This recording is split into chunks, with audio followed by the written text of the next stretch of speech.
Quem ingressa com uma ação na justiça deve estar pronto para arcar com as custas processuais e com os honorários advocatícios. Mas você sabe a diferença entre essas despesas? Nós preparamos uma reportagem especial sobre o assunto. Vamos ver. Reunir documentos, contratar advogado, fazer registros em cartório. E não para por aí, pegar transporte, telefonar. Essas situações geram custos financeiros, inclusive quando se demanda a justiça. Quem ingressa com uma ação judicial, ainda que comprove a insuficiência de recursos e consiga isenção de despesas com a gratuidade de justiça, não evita gastos ao Poder Judiciário. Isso porque um litígio gera encargos, as chamadas custas processuais. Na Justiça, há vários gastos relacionados à tramitação de um processo. O processo em si já é um gasto, tanto para as partes quanto para o Estado. Então, é nisso que se insere o conceito de custas e custos. Esse processo, ele tem toda uma estrutura por trás para ele funcionar.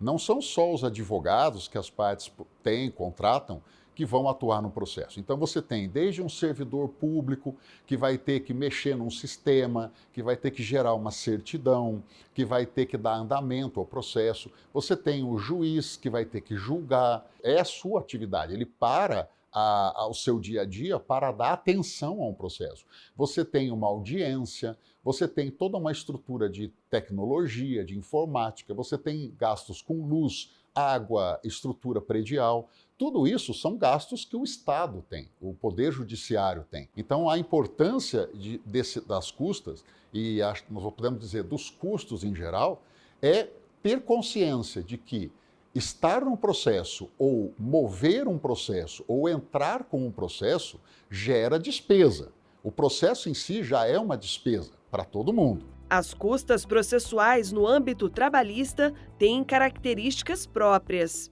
No processo do trabalho, as custas são de 2% e elas são pagas ao final, então não se paga custas no início. Algumas pessoas podem dizer, mas eu entrei com um processo e tive que pagar no começo. É porque na justiça comum, na justiça estadual, é diferente. Na justiça do trabalho, as custas são pagas ao final pelo vencido. Além das custas processuais, que são os valores devidos pelas partes ao Estado, há os honorários advocatícios. A secretária-geral da Ordem dos Advogados do Brasil, Rose Moraes, explica que existem duas naturezas de pagamento dos serviços prestados pela defesa. Os honorários são o pagamento pela atuação do advogado em determinado processo. A gente tem dois tipos de honorários, os honorários sucumbenciais e os honorários contratuais. Os sucumbenciais é aquilo que o juiz determina para que o vencido pague para o advogado da parte vencedora. Então, na Justiça do Trabalho, ele fica entre 5% e 15% do valor da condenação ou do proveito econômico obtido naquele processo. E tem os honorários contratuais. Os contratuais é a relação que eu estabeleço com o meu cliente. Ela acrescenta que alguns casos ainda necessitam de honorários periciais. Às vezes acontece num processo, por exemplo, tem pedido de insalubridade, tem pedido de periculosidade, tem pedido de doença ocupacional ou de acidente de trabalho, é necessário contratar um perito que o juízo indica, né? O juízo vai indicar um perito médico ou um perito que possa fazer uma perícia técnica de insalubridade ou de periculosidade, e aí vai ver lá destacado na decisão honorários periciais. E quem paga os honorários periciais é quem perde a perícia. O juiz determina, pela realização do trabalho pericial, um valor que ele entende por razoável pela demanda que foi necessária para a realização da perícia.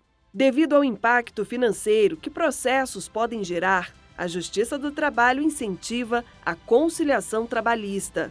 Um acordo entre as partes pode garantir uma solução pacífica ao conflito, reduzir o tempo de duração do processo e, claro, evitar custos relacionados à tramitação dos litígios.